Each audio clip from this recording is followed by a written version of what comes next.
Hi, everybody, and welcome back to another Hard Truth with myself, David Vance, and Alana Mercer. Hello, Alana. Hello, David. Lovely to see you.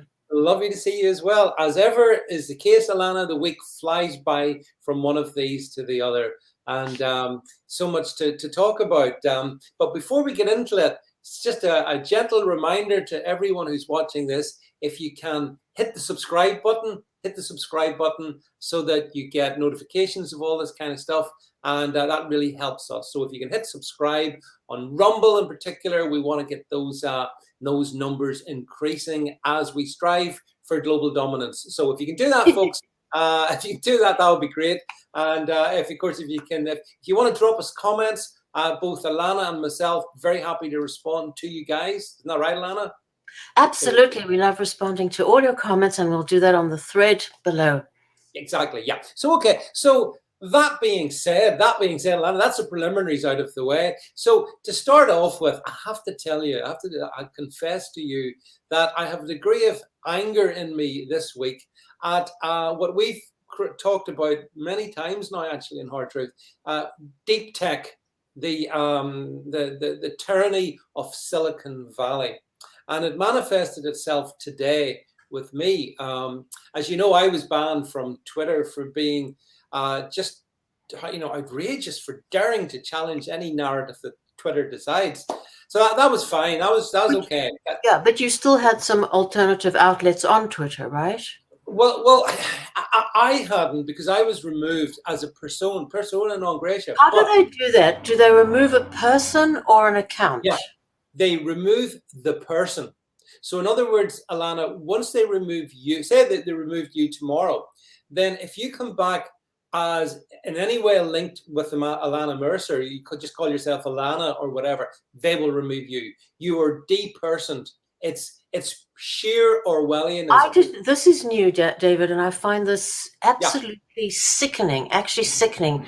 So what you're saying is it's not really only the material that you posted under David Vance. No. It is you, David Vance, in any permutation that the Twitter overlords want to cancel. They want to cancel the entire human being. And why I'm a little annoyed, I don't want to take too much of our podcast, but independently of me, I have a platform called alternewsmedia.net. Search it out. Links below. And we've had that for several years. It's owned by me and a colleague, but the Twitter account for that platform is not connected to me in any way. I don't tweet on it. It's nothing to do with me. It just happens to have that name on it. So came the news this morning that Twitter had suspended that account, along with many other conservative accounts, I believe, overnight. As you know, Twitter have got a new woke, even more woke chief now that Dorsey's gone off to find his inner self. And so it is that... to search that void that is his inner self. That is his soul, Alana, the void, the black void of his soul. And so it is that we have this continued tyranny coming from Silicon Valley against, I guess, any of us. Potentially, folks, anybody. Well, this is new to me. I did not know that they cancel the person, and that there is no upheaval. And people seem to think that as a libertarian, my hands are shackled, my mouth has to be sealed. But I've actually proposed many libertarian solutions, and among them is legislation. We have a civil rights law. You can't just cancel out people because you don't like their faith, their skin color, their sexual orientation, or what they say. It's called free speech. And so I find this appalling. I thought that you could reappear or reinvent yourself in softer ways, but you're telling me no. David Vance must be disappeared. Who's very much like someone else that we are going to discuss, like Assange. Yeah, and it, essentially, Alana, and this actually cuts to the heart of Hard Truth, because we want to talk about things and think about things. And what deep tech what Silicon Valley, Twitter, Facebook, YouTube, Taliban Tube, as you rightly call them, what they want to do is they don't want to just stop you talking. They want to stop you thinking the things that they don't want. So it honestly, it's worse than anything Orwell thought of, or Huxley, or any of the other visionaries from long time ago. And it's been enabled by technology. It's a sort of techno tyranny that we are living in. But anyway, so that's been my big gripe, and I feel bad for those independent journalists who work on the Alt News Media Twitter account, which aren't me, who have just suddenly discovered they are gone as well. Well, that account's gone. So because of it's guilt by association, basically. Yeah. They have been cancelled because of even a tangential connection with David Vance, and that is truly sickening. And the inertia of our side against this tech tyranny, because alt media is also a hub for your business. Yeah, Alt News Media is an important. Now, the good thing is altnewsmedia.net continues. It is not taken down. It's simply the Twitter dimension to it. But you know, it is the fact that they do, as you say, ILANA, sort of with any kind of tangential proximity, boom, you're just gone. Unless you are a raving, hate-driven leftoid, in which case, oh, it's fine. Oh, please come and say what you want on Twitter. So anyway, that's Twitter. That said, ILANA, as you know, I myself am on just about every platform apart from these ones. So part of me doesn't worry, but the other part of me thinks that this is really dangerous. These huge corporations are doing things to free speech and the right to think and debate that would have been inconceivable even 10 years ago, 5 years ago. It's worth, they are kneecapping people and disallowing them to make a living, and that definitely needs further discussion by you and I. We've done deep tech, but we need to go into the possibilities that our side, stateside and in the UK, is just not addressing. But well, speaking of being cancelled, yeah, tell us why one of your estimable justices has decided that it's safe to abandon the greatest libertarian alive, barely alive, David, yes, to the mercies of what you called an Epsteined justice system.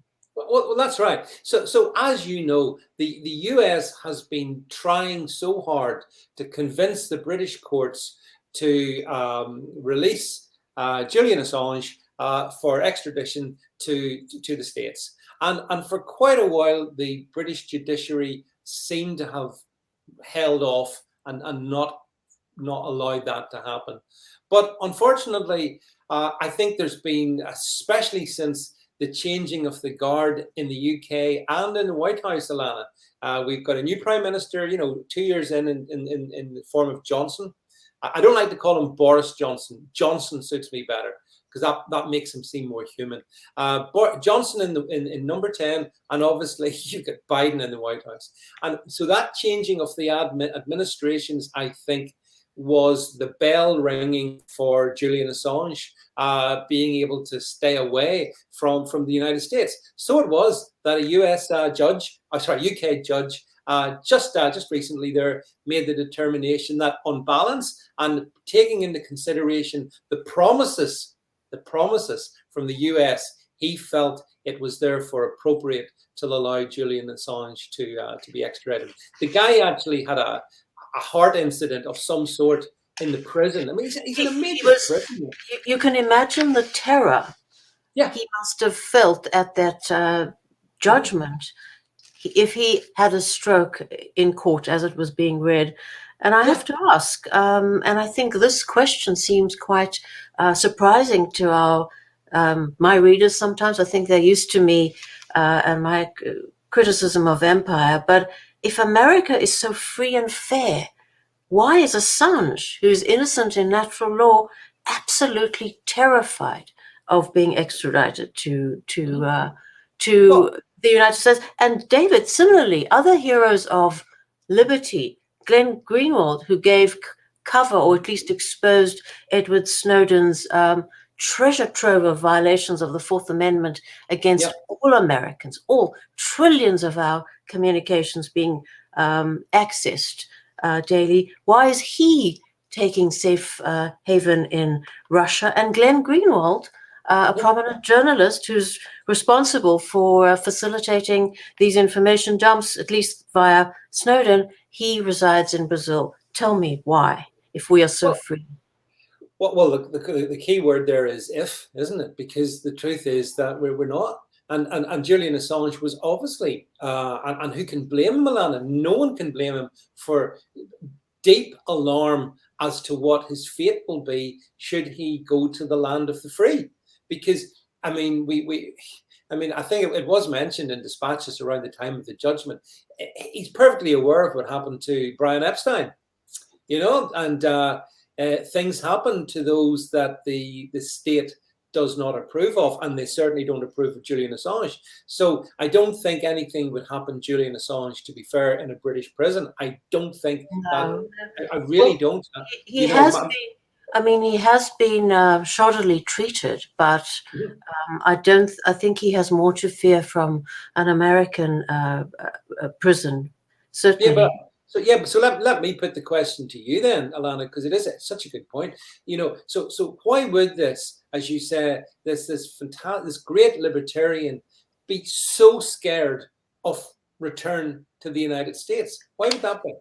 Well, he knows a lot more, and we should have paid attention. Trump, let's not exonerate Donald Trump, who benefited from WikiLeaks data dumps and did nothing and used to say on the rally, on the trail, on the campaign trail, used to say WikiLeaks is wonderful, who did nothing for this gentleman who, our First Amendment jurisprudence is very clear. He did nothing wrong, Assange.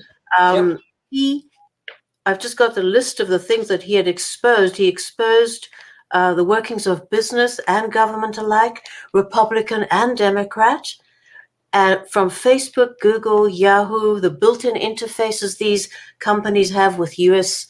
intelligence, the NSA, the clandestine wheeling and dealing of the Trans-Pacific Partnership, which you would know, those are global players who play us all, as well as the neoconservative, neoliberal war crimes in Iraq and Afghanistan. And he did that with a faith that his journalistic rights were intact, David. That's right. Yeah. Essentially, he's been convicted of being a journalist. That's what he's been convicted of. And you're right. And in a sense, going back to Trump, because that's, again, these are the hard truths that some don't want to hear, but we have to put them out there. Trump failed miserably, in my view, to protect Assange. Assange was the guy who exposed the swamp. And Trump obviously understood the swamp, and fair enough. But had it not been for Assange, so much of this would have remained in the shadows. So Assange brought it into the light. And what did Trump do? He did nothing. He took advantage of it. I mean, it's like typical politician. He did nothing for the man. Exactly. Yeah. Exactly. Yeah. So I think Assange obviously fears for his life. And in my opinion, so would I were I in his shoes, because things happen. Unfortunately, that's the wickedness of the state, ILANA. Well, the man is already weakened. As strong as his spirit was, he's weakened mentally and he's weakened physically. He was a young man when he went in. What was he, in his mid-40s? And now he's weakened from spin, atrophied. His limbs are atrophied. His mind is going. And who can? No wonder in the merciless way he's been held. Yeah, I wish he had absconded to Russia. Yeah, he would have been safer there. Yeah, much safer in Russia. Exactly, and therein lies one of the huge ironies. That the state, the nation states, and in particular the US state, it's becoming something, or maybe it always was, ILANA, maybe that's the truth of it. It's something very dark, predatory, and potentially lethal for those who dare to show and to shed light in terms of how it's operate, which Assange did. I mean, he obviously released all those documents, they just let us ordinary people see the things that go on, the connections that there are, the corruption, the power mania of all those things. So this was a very I have to say, as a Brit, I was very saddened by the. I didn't think it would happen, but and the coverage, the media has been complicit. The media has been complicit. Tucker did his due diligence and expressed sympathy to Assange's brother that he fears for his life. I didn't feel the emotion that I feel when I look at Assange and his absolute heroism. And I just wonder, Tucker entertains Glenn Greenwald, who's a great journalist. Why has it never come up? It's why do you live abroad? And it was very clear when he was, he wrote for the British Guardian, and he actually, Edward Snowden went to the Washington Post first, and the Washington Post wouldn't publish the NSA PRISM. It was called the PRISM program. It was the NSA was so devious. It had one PowerPoint slides that it presented to the public what this PRISM program was, and the real thing is what Edward Snowden said. Look, I'm the behind the scenes guy. I either expose this thing or not. I have to man up. There comes a time when a man has to step up, right? And he did it at the tender age of not yet 30. So he approached the Washington Post. The Washington hot-footed it to Barack Obama to consult with Barack Obama. Could they do it or could they not? And his next stop was with Glenn Greenwald at the British Guardian. And the Guardian, England, you broke the story, not the land of the free, David. No, which is very, very telling, ILANA. Very telling. But I would contend that the situation with Assange and with Snowden, it actually applies to fundamentally anybody in the West who exposes the things that they don't want to see. That's when the accidents happen. That's when, and one doesn't have to be a conspiracy theorist to understand this. And that's why, actually, to be quite honest, I'll just come out and say it. The state is our enemy. The state is our enemy. Murray Rothbard said that, and we reiterate that. We stand on his shoulders. The state is our enemy. Absolutely. The state, the various interest groups. We have the COVID cartel that has locked us down for eternity. But back to this. I'm still fascinated with the data that we've come to live with the infractions that came on the heels of burying Snowden in America. Nobody discussed Snowden. People don't delve into the material that Assange actually revealed about the absolute atrocities of the wars, etc. And we've come to live with a violation of our Bill of Rights. I mean, the Fourth Amendment specifies that warrants shall issue upon probable cause supported by oath or affirmation via the courts, and particularly describing the place to be searched and the persons or things to be seized. Now we regularly have the January 6th Commission. Oh, suddenly Sean Hannity's texts are all over the place. And we've just come to live with that. Absolutely contradicting our Constitution and Bill of Rights. The thing we worry about is China. Oh, you see, China. Oh, China. Yeah. That's China. The big problem, ILANA. China. We have not. Don't worry. There's an old technique. I must tell you this. It's a tried and tested political technique, and it's this. Look at this hand. Look at this hand all the time. Look at this hand. Don't worry about this hand. Look at this hand. And that's exactly what, I dare to suggest to you what China is so much of the stuff we've talked, we're going to talk about China now, isn't it? Because that's the big problem. It's the meddler mindset, and people come to me to try and learn, and a lot of people learn quickly, and some other people are just stuck in the meddler mindset, and they call themselves libertarians. And in fact, a very interesting Twitter interlocutor spun off from Assange and said, oh, it's all fine and well, these 3 journalists, only these 3 journalists, not all of us have been treated unfairly, but we're not talking loud enough about China. Yeah. Yes, that from a self-described libertarian, to which I said, who the hell cares about China? They're a sovereign people. Let them fight for their own rights. And in fact, there was the most awful segment ever, I think, on Tucker Carlson. A gentleman, I don't know if you know, I think he's a Turkish basketball player. His name is Enes Kanter. I call him Enes Kanter. And he changed his name to Enes Kanter Freedom. And the reason was he's now an American citizen. His citizenship ceremony was filmed because he's famous and makes lots of money. And you know what he can do now? He can protest speech in China. And he was on Tucker Carlson to express himself as a global citizen with a meddler mindset, not an American who cares about the January 6th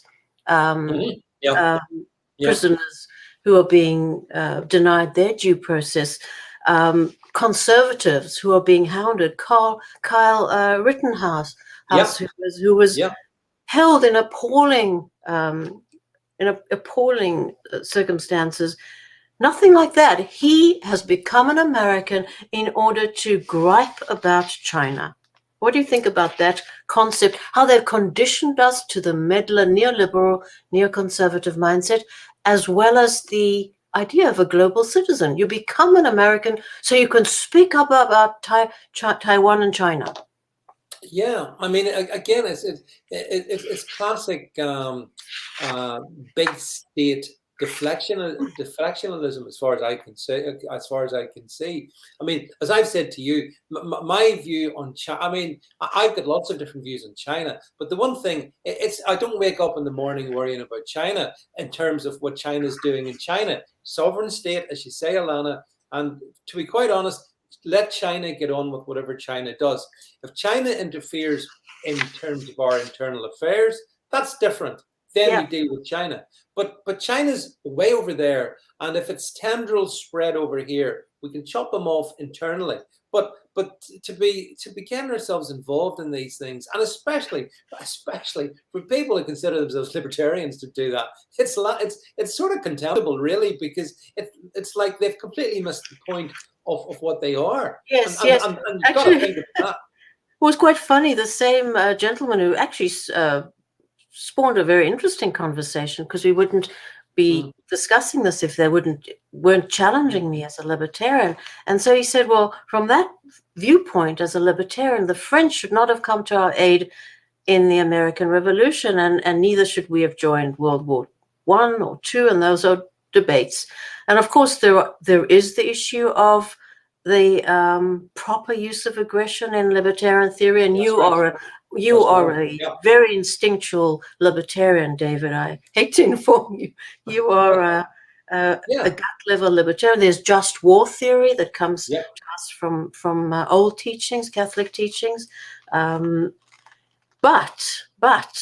the ultimate snarky response that I would give to this gentleman, what about the French? You would forbid them from coming to our aid, according to this theory of yours. And I would just say, well, why would an American like me worry about what the French do? It's their business. That's right. And that's the consummate libertarian sentiment is the non-meddler. Do your thing and we will do a thing. But I do want to ask you, David, I guess before we have to wrap up, I know you're a tough taskmaster. I don't see China able to extradite people worldwide. Have you given that thought? Isn't that interesting? Fascinating. Yeah, they can't do that, but America can do that. It's not a problem. They saying spy that. through Huawei. They're spying through Huawei. Trump banned Huawei. We can do, as you said, we could chop off Yeah. the tendrils and the tentacles. But is there anywhere a place? Why does the U.S. have extra jurisdiction over a foreign entity and a foreign subject like Assange?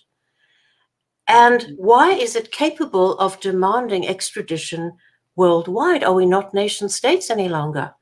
And why can't China do that if it's so scary? Well, if you consider with China, I mean, even when China tries to extradite people from Hong Kong, which is now part of Chinese territory, given up by the Brits back in '99 or whenever it was. I mean, there was some mass protests against that there, and essentially the Chinese were seeking extradition within what we would recognise internationally as the Chinese borders. Well, you know, I mean, that's like saying, oh, we can't extradite someone from Hawaii to mainland US. Yes. Can China extradite someone from England? And England ponderously says, I think they'll be safe. I mean, but America does that. Exactly. America does it under the guise that we are a just force in the world, right? We are a democracy. We are a democracy. Yes. We're such a just force that people like Julian Assange has nightmares about being under that just force. And he's not the one. I meant to say to you earlier, of course, Assange isn't the only one. I can tell you from a British perspective, ILANA, and again, this is worth sharing. From a British perspective, there have been other instances of Brits who have been sought by the American authorities. Over the last, I'd say, 20 years, I can think of different instances. And the common theme is they've all been scared senseless of going there. And that should raise alarm bells all over the place, because, you know, what it does speak, not so much about Britain, it does speak about the US. That people here, and this is long before Epstein and all the rest of it, what they think about the justice system in the US. Very uneven. Very uneven. Yes, very. And also, the managerial state is formidable. In fact, we have the largest state. We mock Europe, we mock England, but we have the largest bureaucratic managerial state in the world. I will bring this, I'm putting this out there, and it's going to be a controversial statement, but I do have the data to back it up. The US has the largest managerial state, the most organized and the most detrimental to its subjects' welfare. But how did it ever get like that? How did the US become this thing? That's for another show. Yeah, well, exactly. Yeah, we won't do that one just now. But it does make you think. It does make you think how a state that is not, you know, nowhere near as old as the UK has gotten into this kind of mess. It's fascinating, because you would watch. Canada's only trailed US in the worst of its legislation. It's you know, it didn't have a taxation agency until the US had. So then the Canadians copied that, and the same with the SEC, the securities bureaucracy. And it was always interesting to me, before we were confronted with these existential problems that make securities crimes, and which I don't consider crimes, of course. It's information socialism. You can't have information before someone else. But before those crimes looked so petty compared to what we're confronting, Corona, loss of identity, immigration, and so on, I would always follow the sentencing in Canada as opposed to, and securities and exchange. I mean, Conrad Black was extradited here and sat in jail. He would not have sat in jail for the same mail fraud or whatever they managed to pin on him in Canada. Doesn't happen. That's right. Yeah, no, absolutely. The state is so much more malevolent and efficient and ruthless. And that's why I think, and again, those words you've just said perfectly explain to me why it is that as we speak now in December 2021, we see tyrannies emerging across the world, and but it's the state. It's these various states. You know, New Zealand, Australia. We've talked about them, ILANA, Italy, Austria, Germany, across the world, and it's the same tyranny emerging from this managerial class, who I think despise the peoples, the individual peoples within those states. And it's just the COVID-19, to my mind, has just been a convenient thing that enables them to go so much further than they would ever have gone, you know, up until this point. Absolutely, my friend. Agreed. Yep. Yeah. So on that sad note. On that, yeah. Please, everybody, don't be too depressed. Don't be depressed. But you know, we're going to wrap this one up. But the point of this channel, this is to say the things that will probably get me banned on other platforms, but things that need to be said, ILANA, truths. We call this hard truth. Yes, but David, moreover, even more important and to the point is to convince people that your truth, David Vance, and ILANA Mercer's truth is the truth to come to, yeah? Absolutely. And it's not hard truth vaguely floating in the air, it's our truth. It's real, it's solid, and you can get it here. Objective, immutably true. Yeah, and exactly. That's the point. The truth is the truth. It may offend some people, but I don't care. It's tough. It's what it is, and you get it here, folks, when you join ILANA and myself every week. So look, thank you, ILANA, as always, for your time. Thanks to everyone for listening. Do drop a comment. ILANA and I will definitely respond to you. Make sure you subscribe. Make sure you follow us on Hard Truth. And we will be back with you again this time next week, hopefully. Thank you, everybody. And bye, guys. Good night. Bye, David.